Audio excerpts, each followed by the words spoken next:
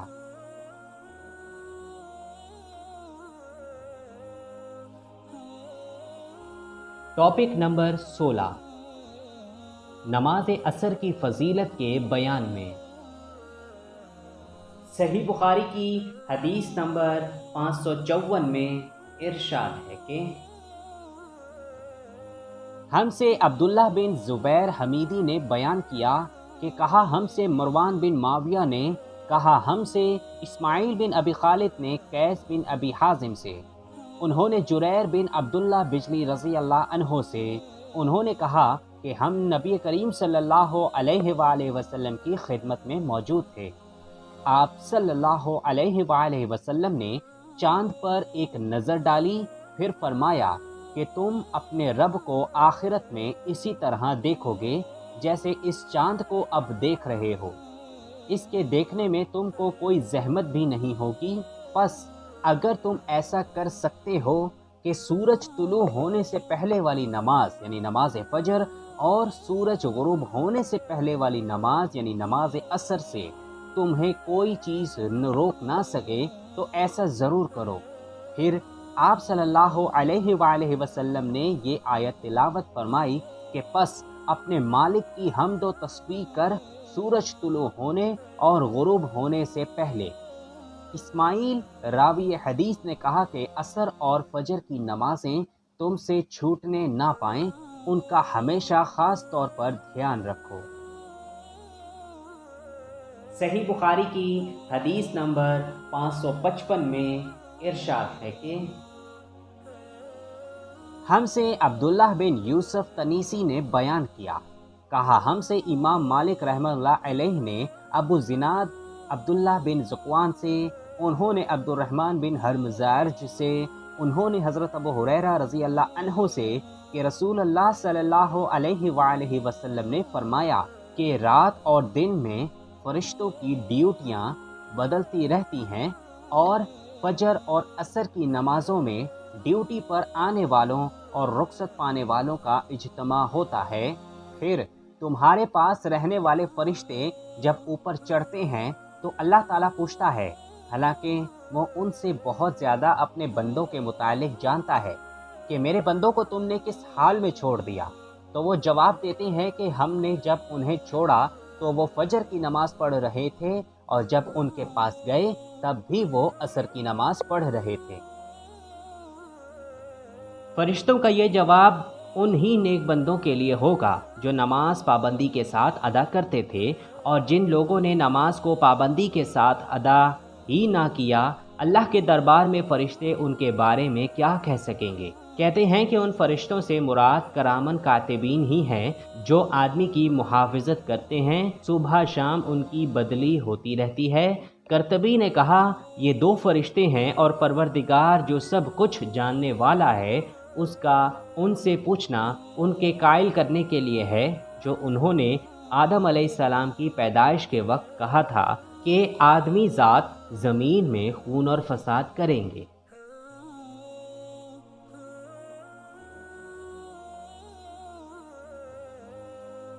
Topic number 17، جو شخص عصر کی 1 رکعت سورج ڈوبنے سے پہلے پڑھ سکا تو اس کی نماز ادا ہو گئی۔ صحیح بخاری کی حدیث نمبر 556 میں ارشاد ہے کہ ہم سے ابو نعیم نے بیان کیا، انہوں نے کہا ہم سے شیبان نے یحییٰ بن ابی کثیر سے، انہوں نے ابو سلمہ سے، انہوں نے حضرت ابو ہریرہ رضی اللہ عنہ سے کہ رسول اللہ صلی اللہ علیہ وآلہ وسلم نے فرمایا کہ اگر عصر کی نماز کی 1 رکعت بھی کوئی شخص سورج غروب ہونے سے پہلے پا سکا تو پوری نماز پڑھے، اس کی نماز ادا ہوئی نہ قضا۔ اسی طرح اگر سورج طلوع ہونے سے پہلے فجر کی نماز ایک رکعت بھی پا سکے تو پوری نماز پڑھے۔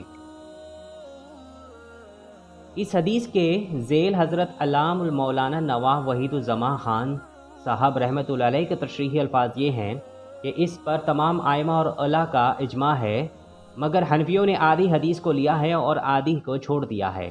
وہ کہتے ہیں کہ عصر کی نماز تو صحیح ہو جائے گی لیکن فجر کی نماز صحیح نہ ہوگی۔ ان کا قیاس حدیث کے برخلاف ہے اور خود انہی کے امام کی وصیت کے مطابق چھوڑ دینے کے لائق ہے۔ بحیقی میں مزید یوں موجود ہے کہ جو فجر کی ایک رکعت پالے اور سورج نکل آئے تو دوسرے رکعت بھی اس کے ساتھ ملا لے، اس کی نماز فجر صحیح ہوگی۔ شیخ الحدیث حضرت مولانا عبید اللہ صاحب مبارک پوری مدثر العالی فرماتے ہیں، اس حدیث کو مذکور سے امام طحاوی کا رد ہوتا ہے، جنہوں نے حدیث مذکورہ کو اس لڑکے کے ساتھ خاص کیا ہے جو ابھی ابھی بالغ ہوا ہو، یا کوئی عورت جو ابھی ابھی حیض سے پاک ہوئی، یا کوئی کافر جو ابھی ابھی اسلام لایا ہو اور ان کو فجر کی ایک رکعت سورج نکلنے سے پہلے مل گئی تو گویا یہ حدیث ان کے ساتھ خاص ہے۔ اس تعویل سے امام طحاوی رحمۃ اللہ علیہ کا مقصد اپنے مذہب کی نصرت کرنا ہے، جو یہ ہے کہ جس نے صحیح صبح کی ایک رکعت پائی اور پھر سورج طلوع ہو گیا تو اس کی نماز باطل ہو گئی، اس لیے کہ وہ اس کی تکمیل مکروہ وقت میں کر رہا ہے۔ یہ حدیث دلیل ہے کہ عام طور پر ہر شخص سے مراد ہے جس نے فجر کی ایک رکعت سورج نکلنے سے پہلے پا لی، اس کو ساری نماز کا ثواب ملے گا اور وہ نماز طلوع شمس سے باطل نہ ہوگی۔ جیسا کہ کسی نے عصر کی ایک رکعت سورج چھپنے سے قبل پا لی تو اس نے عصر کی نماز پا لی اور وہ غروب شمس سے باطل نہ ہوگی۔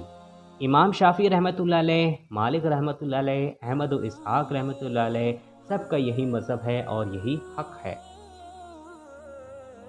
صحیح بخاری کی حدیث نمبر 557 میں ارشاد ہے کہ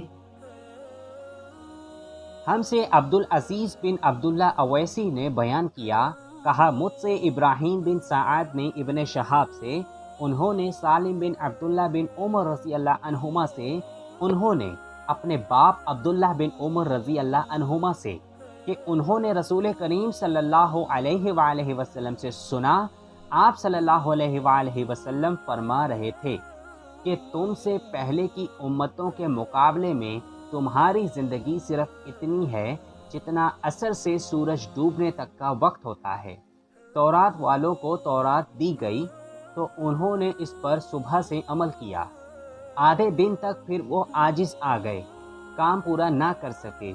ان لوگوں کو ان کے عمل کا بدلہ ایک ایک قیرات دیا گیا۔ پھر انجیل والوں کو انجیل دی گئی، انہوں نے آدھے دن سے عصر تک اس پر عمل کیا اور وہ بھی عاجز آ گئے، ان کو بھی ایک ایک قیرات ان کے عمل کا بدلہ دیا گیا۔ پھر عصر کے وقت ہم کو قرآن ملا، ہم نے اس پر سورج کے غروب ہونے تک عمل کیا اور کام پورا کر دیا، ہمیں 2 قیرات ثواب ملا۔ اس پر ان دونوں کتاب والوں نے کہا، اے ہمارے پروردگار، انہیں تو آپ نے 2 قیرات دیے اور ہمیں صرف ایک ایک قیرات، حالانکہ عمل ہم نے ان سے زیادہ کیا۔ اللہ عز و جل نے فرمایا کہ تو کیا میں نے اجر دینے میں تم پر کچھ ظلم کیا؟ انہوں نے عرض کی کہ نہیں۔ اللہ تعالیٰ نے فرمایا کہ پھر یہ زیادہ اجر دینا میرا فضل ہے، جس سے میں چاہوں دے سکتا ہوں۔ اس حدیث سے حنفیہ نے یہ دلیل لی ہے کہ عصر کا وقت 2 مثل سائے سے شروع ہوتا ہے، ورنہ جو وقت ظہر سے عصر تک ہے وہ اس وقت سے زیادہ نہیں ٹھہرے گا جو عصر سے غروب آفتاب تک ہے۔ حالانکہ مخالف یہ کہہ سکتا ہے کہ حدیث میں عصر کی نماز سے غروب آفتاب تک کا وقت اس وقت سے کم رکھا گیا ہے جو دوپہر دن سے عصر کی نماز تک ہے، اور اگر ایک مثل سایہ پر عصر کی نماز ادا کی جائے، جب بھی نماز سے فارغ ہونے کے بعد سے غروب تک جو وقت ہوگا وہ دوپہر سے تا با فراغت از نماز عصر کم ہوگا، کیونکہ نماز کے لیے اذان ہوگی، لوگ جمع ہوں گے، وضو کریں گے، سنتیں پڑھیں گے۔ اس کے علاوہ حدیث کا یہ مطلب ہو سکتا ہے کہ مسلمان کا وقت یہود و نصارہ کے مجموعی وقت سے کم تھا اور اس میں کوئی شک نہیں۔ اس حدیث کو امام بخاری رحمۃ اللہ علیہ اس باب میں لائے کہ اس کی مناسبت بیان کرنا مشکل ہے۔ حافظ نے کہا کہ اس سے اور اس کے بعد والی حدیث سے یہ نکلتا ہے کہ کبھی عمل کے ایک جزو پوری مزدوری ملتی ہے۔ اس طرح جو کوئی فجر یا عصر کی ایک رکعت پا لے اس کو بھی اللہ ساری نماز وقت پر پڑھنے کا ثواب دے سکتا ہے۔ اس حدیث میں مسلمانوں کا ذکر بھی ہوا ہے، جس کا مطلب یہ ہے کہ کام تو کیا صرف عصر کی نماز تک، لیکن اب سارے دن کی مزدوری ملی۔ وجہ یہ کہ انہوں نے شرط پوری کی، شام تک کام کیا اور کام کو پورا کیا۔ اگلے دو گروہوں نے اپنا نقصان اب کیا، کام کو ادھورا چھوڑ کر بھاگ گئے، محنت مفت گئی۔ یہ مثالیں یہود و نصارہ اور مسلمان کی ہیں۔ یہودیوں نے حضرت موسیٰ علیہ السلام کو مانا اور تورات پر چلے، لیکن اس کے بعد انجیل مقدس اور قرآن شریف سے منحرف ہو گئے، اور حضرت عیسیٰ علیہ السلام اور حضرت محمد صلی اللہ علیہ وآلہ وسلم کو انہوں نے نہ مانا، اور نصارہ نے انجیل اور حضرت عیسیٰ علیہ السلام کو مانا لیکن قرآن شریف اور حضرت محمد صلی اللہ علیہ وآلہ وسلم سے منحرف ہو گئے، تو ان دونوں فرقوں کی محنت برباد ہو گئی، آخرت میں جو اجر ملنے والا تھا اس سے محروم رہے۔ آخر زمانہ میں مسلمان آئے اور انہوں نے تھوڑی سی مدت کام کیا مگر کام کو پورا کر دیا، اللہ تعالیٰ کی سب کتابوں اور سب نبیوں کو مانا، لہٰذا سارا ثواب انہی کے حصے میں آ گیا۔ صحیح بخاری کی حدیث نمبر 558 میں ارشاد ہے کہ ہم سے ابو قریب محمد بن علا نے بیان کیا، کہا ہم سے ابو اسامہ نے برید بن عبداللہ کے واسطے سے بیان کیا، انہوں نے ابو بردہ عامر بن عبداللہ سے، انہوں نے اپنے باپ ابو موسیٰ اشعری عبداللہ بن قیس رضی اللہ عنہ سے، انہوں نے نبی کریم صلی اللہ علیہ وآلہ وسلم سے کہ آپ صلی اللہ علیہ وآلہ وسلم نے فرمایا کہ مسلمانوں اور یہود و نصارہ کی مثال ایک ایسے شخص کی سی ہے کہ جس نے کچھ لوگوں سے مزدوری پر رات تک کام کرنے کے لیے کہا، انہوں نے آدھے دن کام کیا، پھر جواب دے دیا کہ ہمیں تمہاری اجرت کی ضرورت نہیں، یہ یہود تھے۔ پھر اس شخص نے دوسرے مزدور بلائے اور ان سے کہا کہ دن کا جو حصہ باقی بچ گیا ہے یعنی آدھا دن، اسی کو پورا کر دو، شرط کے مطابق مزدوری تمہیں ملے گی۔ انہوں نے بھی کام شروع کیا لیکن عصر تک وہ بھی جواب دے بیٹھے، یہ نصارہ تھے۔ پس اس تیسرے گروہ نے جو اہل اسلام ہیں پہلے دو گروہوں کے کام کی پوری مزدوری لے لی۔ اس حدیث کو پچھلی حدیث کی روشنی میں سمجھنا ضروری ہے، جس میں ذکر ہوا کہ یہود و نصارہ نے تھوڑا کام کیا اور بعد میں باقی ہو گئے، پھر بھی ان کو ایک ایک قیرات کے برابر ثواب دیا گیا، اور امت محمدیہ نے وفادارانہ طور پر اسلام قبول کیا اور تھوڑے وقت کام کیا، پھر بھی ان کو دگنا اجر ملا۔ یہ اللہ کا فضل ہے۔ امت محمدیہ یہ اپنی آمد کے لحاظ سے آخرت وقت میں آئی، اسی کو عصر تا مغرب تعبیر کیا گیا ہے۔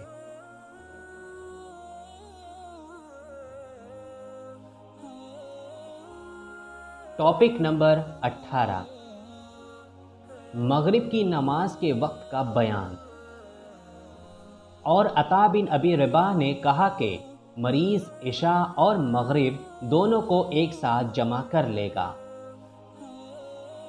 صحیح بخاری کی حدیث نمبر 559 میں ارشاد ہے کہ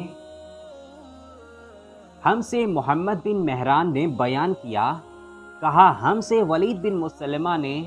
انہوں نے کہا ہم سے عبد الرحمن بن عمر اوزاعی نے بیان کیا، کہا مجھ سے ابو النجاشی نے بیان کیا، ان کا نام عطا بن صہیب تھا اور یہ رافع بن خدیج رضی اللہ عنہ کے غلام ہیں۔ انہوں نے کہا کہ میں نے رافع بن خدیج سے سنا، آپ صلی اللہ علیہ وآلہ وسلم نے فرمایا کہ ہم مغرب کی نماز نبی کریم صلی اللہ علیہ وآلہ وسلم کے ساتھ پڑھ کر جب واپس ہوتے اور تیر اندازی کرتے تو اتنا اجالا باقی رہتا تھا کہ ایک شخص اپنے تیر گرنے کی جگہ کو دیکھتا تھا۔ حدیث سے ظاہر ہوا کہ مغرب کی نماز سورج ڈوبنے پر فوراً ادا کر لی جایا کرتی تھی۔ بعض احادیث میں یہ بھی آیا ہے کہ مغرب کی جماعت سے پہلے صحابہ 2 رکعت سنت بھی پڑھا کرتے تھے، پھر فوراً جماعت کھڑی کی جاتی تھی، اور نماز سے فراغت کے بعد صحابہ کرام بعض دفعہ تیر اندازی کی مشق بھی کیا کرتے تھے، اور اس وقت اتنا اجالا رہتا تھا کہ وہ اپنے تیر گرنے کی جگہ کو دیکھ سکتے تھے۔ مسلمانوں میں مغرب کی نماز اول وقت میں پڑھنا سنت موارثہ ہے، مگر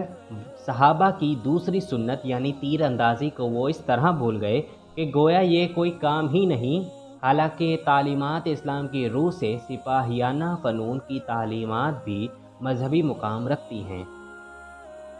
صحیح بخاری کی حدیث نمبر 560 میں ارشاد ہے کہ ہم سے محمد بن بشار نے بیان کیا، کہا ہم سے محمد بن جعفر نے، کہ کہا ہم سے شعبہ بن حجاج نے سعد بن ابراہیم سے، انہوں نے محمد بن عمرو بن حسن بن علی سے، انہوں نے کہا کہ حجاج کا زمانہ آیا اور وہ نماز دیر کر کے پڑھا کرتا تھا، اس لیے ہم نے حضرت جابر بن عبداللہ رضی اللہ عنہما سے اس کے بارے میں پوچھا تو انہوں نے فرمایا کہ نبی کریم صلی اللہ علیہ وآلہ وسلم ظہر کی نماز ٹھیک دوپہر میں پڑھایا کرتے تھے، ابھی سورج صاف اور روشن ہوتا تو عصر کی نماز پڑھاتے،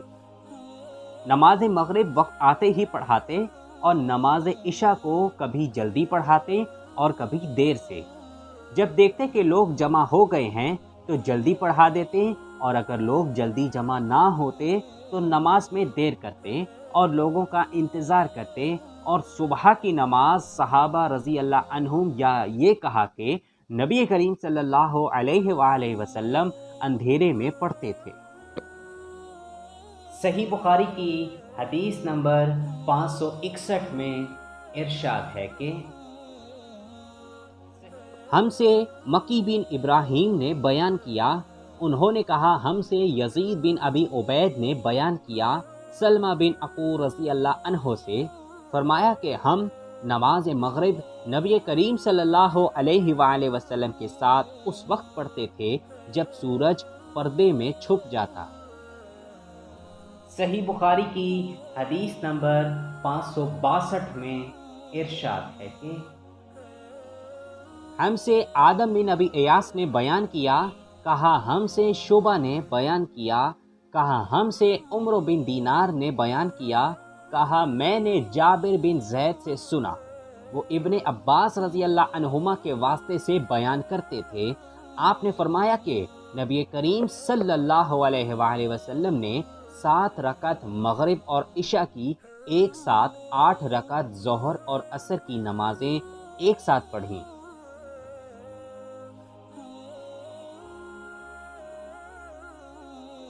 تو معزز خواتین و حضرات،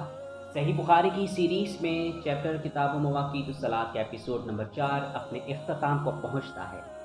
میں امید کرتا ہوں کہ آج کے اس ایپیسوڈ میں میں نے جتنے بھی ٹاپکس کو ڈسکس کیا ہے اس چیپٹر سے متعلق وہ، اور جو بھی احادیث میں نے پڑھ کر سنائی اور اس کی تشریح بھی جو پڑھی ہے میں نے، وہ یقیناً آپ کو کلیئر ہو گیا ہوگا اور آپ انشاءاللہ ضرور اس پر عمل بھی کریں گے۔